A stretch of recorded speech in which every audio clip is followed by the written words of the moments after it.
menggali sumber historis, sosiologis, politis Pancasila, dan membangun argumen tentang dinamika dan tantangan Pancasila sebagai dasar nilai pengembangan ilmu di Indonesia. Sebelumnya, perkenalkan kami dari kelompok 8 yang beranggotakan saya Cindy Fitriani, saya Dea Yantian, saya Rusmiyanti, saya Nabila Duyanini. Kami mengucapkan terima kasih kepada Bapak Jumili Arianto yang telah memberikan kesempatan untuk kami dapat mempresentasikan materi kami. Baik, kepada Dea untuk dapat mempresentasikan materi kami.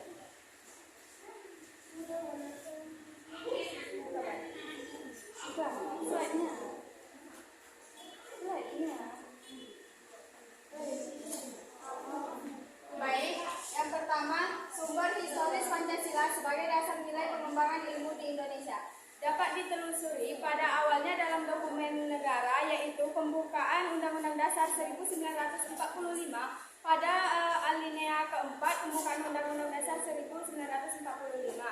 Kata mencerdaskan kehidupan bangsa mengacu pada pengembangan iptek melalui pendidikan. Pancasila sebagai dasar pengembangan ilmu belum banyak dibicarakan pada awal kemerdekaan bangsa Indonesia. Soekarno dalam rangka kuliah umum Pancasila Dasar Falsafah selalu menyinggung perlunya setiap sila Pancasila dijadikan blueprint. Yang kedua, sumber sosiologis Pancasila sebagai dasar nilai pengembangan ilmu di Indonesia. Sumber sosiologis Pancasila sebagai dasar nilai pengembangan iptek dapat ditemukan pada sikap masyarakat yang sangat memperhatikan dimensi ketuhanan dan kemanusiaan, sehingga manakala iptek tidak sejalan dengan nilai ketuhanan dan kemanusiaan, yang biasanya terjadi penolakan-penolakan. Contohnya, penolakan masyarakat atas rencana pembangunan pusat pembangkit listrik tenaga nuklir di Semenanjung Muria yang beberapa tahun yang lalu. Selanjutnya, sumber politis Pancasila sebagai dasar nilai pengembangan ilmu di Indonesia dapat dirunut ke dalam berbagai kebijakan yang dilakukan oleh para penyelenggara negara. Dokumen pada masa Orde Lama yang meletakkan Pancasila sebagai dasar nilai pengembangan ilmu. Disimpulkan bahwa sumber politis dari Pancasila sebagai dasar nilai pengembangan iptek lebih bersifat apologis karena hanya memberikan dorongan kepada kaum intelektual untuk menjabarkan nilai-nilai Pancasila lebih lanjut. Selanjutnya, membangun argumen tentang dinamika dan tantangan Pancasila sebagai dasar nilai pengembangan ilmu. Yang pertama, argumen tentang dinamika Pancasila sebagai dasar pengembangan ilmu. Yang pertama, ada pluralitas nilai yang berkembang dalam kehidupan bangsa Indonesia yang sedewasa ini. Yang kedua, dampak negatif yang ditimbulkan kemajuan ilmu pengetahuan terhadap lingkungan hidup berada dalam titik nadir yang membahayakan eksistensi hidup manusia di masa yang akan datang. Yang kedua, tantangan Pancasila sebagai dasar nilai pengembangan ilmu, yaitu ada kapitalisme, globalisasi, konsumerisme, dan pragmatisme.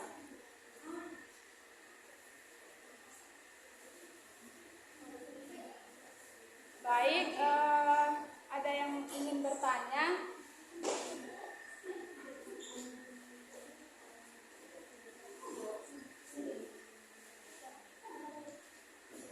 Siapa yang ingin mengajukan pertanyaan?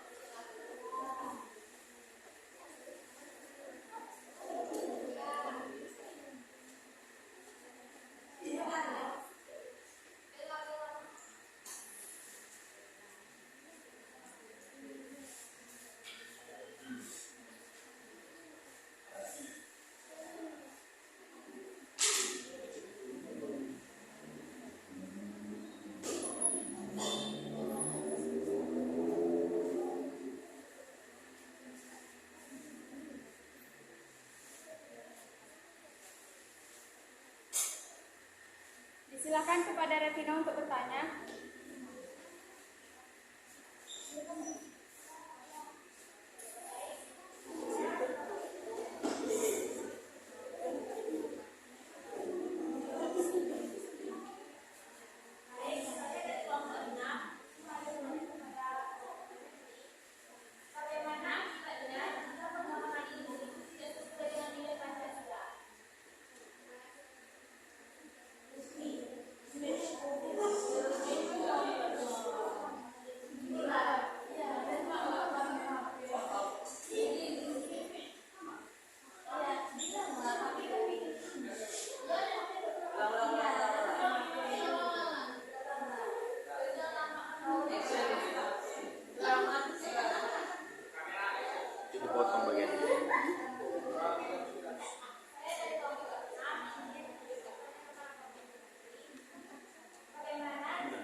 pertanyaan dari Bella.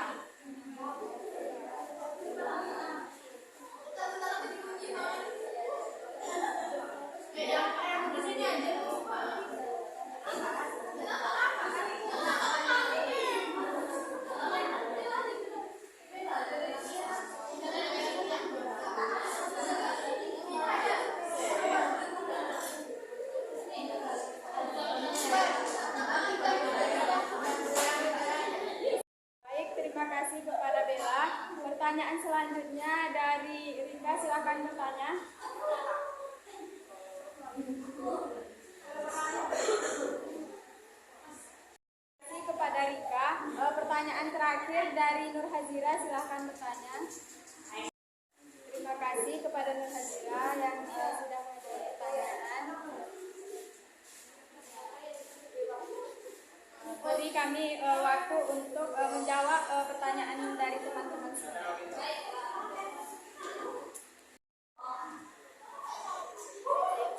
Baik, saya Rusmianti akan menjawab pertanyaan dari Revina. Pertanyaannya yaitu, bagaimana akibatnya jika pengembangan ilmu itu tidak sesuai dengan nilai Pancasila?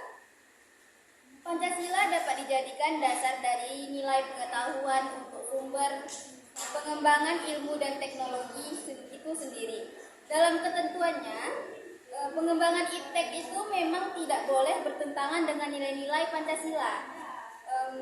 Apabila iptek bertentangan dan tidak sesuai dengan nilai-nilai Pancasila, maka akan banyak dampak negatif yang ditimbulkan, seperti kerusakan lingkungan, dekadesi moral, dan lunturnya nilai-nilai luhur bangsa Indonesia. Baiklah, kepada Revina, apakah jawabannya dapat diterima?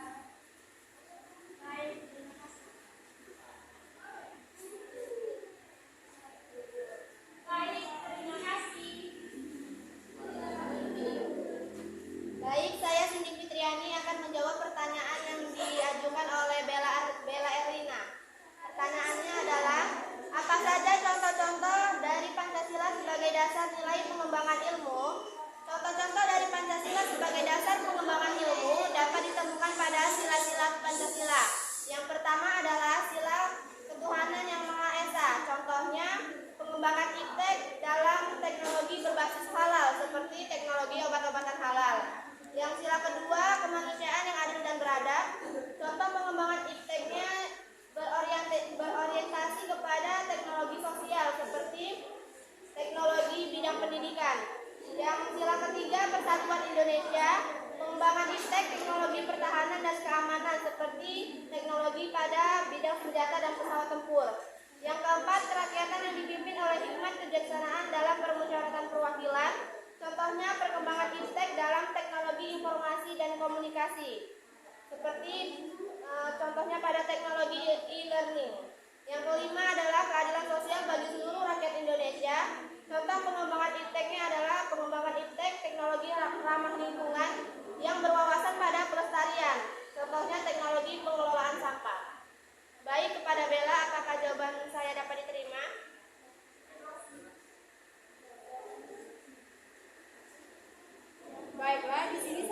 Baiklah, saya Dea Yandrian. Di sini saya akan menjawab pertanyaan dari Rika Ramadhani. Pertanyaannya, apa saja contoh dari kapitalisme, globalisasi, konsumerisme, dan pragmatisme yang terdapat pada tantangan Pancasila sebagai dasar pengembangan ilmu? Jawabannya, yang pertama itu contoh dari kapitalisme. Terdapat pada penelitian dan inovasi teknologi, yang mana kapitalisme ini mendorong perusahaan swasta untuk berinvestasi dalam penelitian dan pengembangan teknologi, seperti perusahaan teknologi besar yang terlibat dalam penelitian dalam sektor komputer, telekomunikasi, dan ilmu pengetahuan lainnya.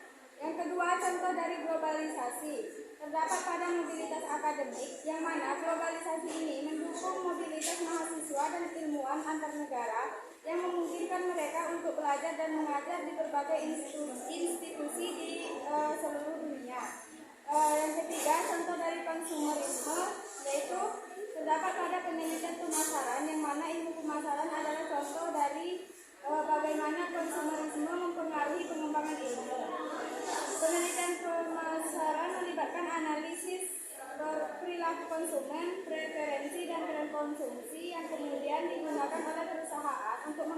menciptakan strategi pemasaran dan produk yang lebih. Yang terakhir, contoh dari pragmatisme terdapat pada bidang teknologi, yang mana pragmatisme ini mendukung pengembangan teknologi yang dapat memecahkan masalah nyata dalam masyarakat. Ilmu teknik dan teknologi informasi sebagai contoh yang berfokus pada solusi praktis untuk meningkatkan kualitas hidup. Bagaimana Rika? Apakah jawaban dari saya sudah jelas? Baik, saya Nabila Rubiat ini akan menjawab pertanyaan dari Nur Hajira. Pertanyaannya, apakah terdapat perbedaan pandangan tentang Pancasila antar generasi yang berbeda dan bagaimana perbedaan ini mempengaruhi perkembangan ilmu di Indonesia? Jawabannya adalah, ya terdapat perbedaan pandang tentang Pancasila antar generasi yang berbeda di Indonesia. Pancasila adalah dasar negara Indonesia, tetapi interpretasi dan pemahaman terhadapnya dapat berbeda antar generasi. Generasi yang lebih tua mungkin memiliki pemahaman yang lebih kental dan dengan nilai-nilai sejarah dan politik yang mendasari Pancasila saat didirikan. Generasi yang lebih muda sementara itu mungkin memiliki pandangan yang lebih konservatif dan terbuka terhadap interpretasi yang lebih luas. Ini dapat mempengaruhi perkembangan ilmu di Indonesia. Apakah jawaban bisa diterima?